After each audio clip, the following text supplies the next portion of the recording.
Okay, now we have two positions entered, and then you go to collect, scan, pick this one. It says multi-targets, okay? And then this screen will come up. And I'm gonna have a probably another the file explaining this configuration, but this is our typical. Okay, frame number should be 3. So how many set of data you take of the theta 1 and theta 2. Theta 1, we start with the 10, theta 2 also 10. Phi, which is the rotation this way, is 0. Psi is also there, 0. And the sample stays flat. And axis scans, there are a bunch of different ones. And make sure to pick the coupled one. It says coupled. The frame-wise width is 25. And second frames, we're gonna do this, initially we put the 3 on there. All right. And then copper nanoparticle, job name 2. And then they put the added 0 on there themselves. So a job name comes from the user's file, we put it in there. And the sample name is copper nanoparticles. Okay? Alright. Scan number starts from 1. And display max, let's say we start with a 7 now, but we will probably change it to 35, 30 or so. And you can put the sample oscillation and stuff like that, but we're not going to do it now. So we do this. So you're going to start with the 10, 10, and add the half of this to each. So 12.5 plus 10 will be 22.5. The third frame will be 35 and 35. So 2 theta will be 70 for the final version. Right now it's 20. Okay? So before you do okay, make sure things look good. I'm going to turn the light on so you can see it.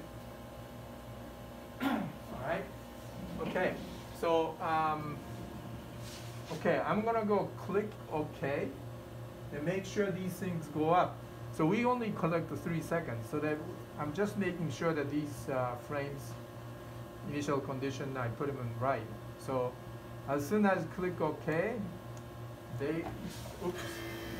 they'll tell you this morning, but just ignore it. It's some kind of problem. It says collision may happen, but I don't think so. Just say OK. So do you see that come down? So this come down to 10, 10. Okay? So lights come on, and then you start collecting for 3 seconds. And then you go for another 3 seconds. So this collection time is not real 3 seconds, so it's a little bit longer.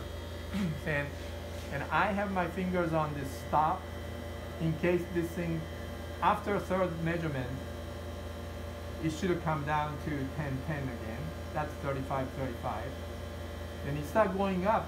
Instead of coming down like right now, I have to do the emergency stop, which is this thing right there. I don't want to demonstrate it because I have to reboot everything. It's a small pain in the butt.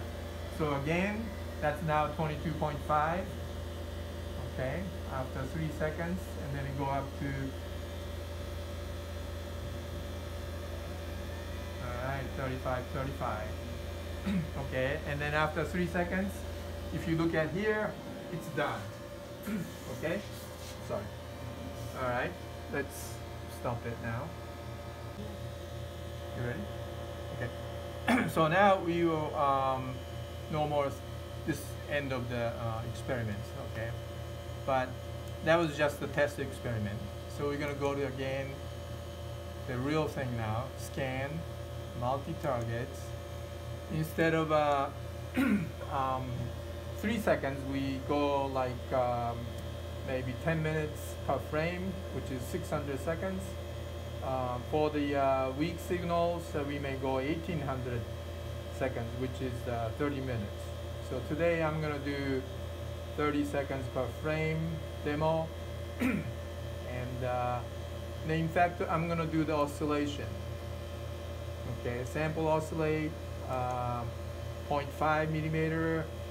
Okay, so the sample will be moving, so you cover more areas. And X and Y, it moves this way and then that way at the same time.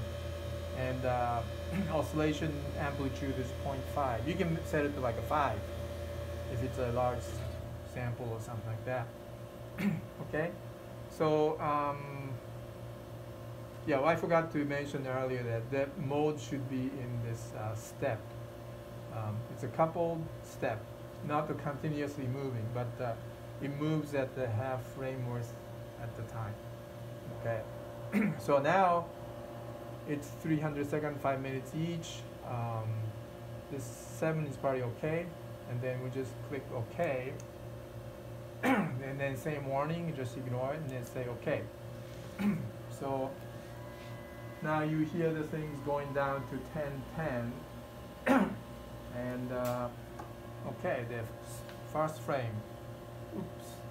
Are you sure? Yeah, this file name we just overwrite because that one was just make sure the right configuration. So here's how many seconds going. It counts. When it stops here, that means that maybe it's actually dumping the data into the memory. Okay, 17, 18. So you will see this frame just goes off a little bit. Some kind of copper or copper oxide. It's probably copper peak. There might be a little bit peak over here. And if you press this plus, the scale on this display goes up. And if you go down to 7, you can see. But actual data is not really changing. It just display saturation changes. That's all. That you can do with the plus and minus here. Okay. So this is 1 minute. We're gonna let it go. Okay. Okay. So this is one of the frames look like. The theta 1 is 22.5, theta 2 also. So this is the second frame of the first sample, and you can tell these are the Lowy pattern, or what you want to call it. Okay, so I had my face shield on. So you can tell, you look at it, this peak is really sharp. That probably comes from the copper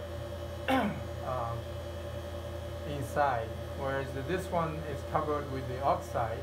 So these band that's a little bit wider, which is the probably comes from the surface oxide.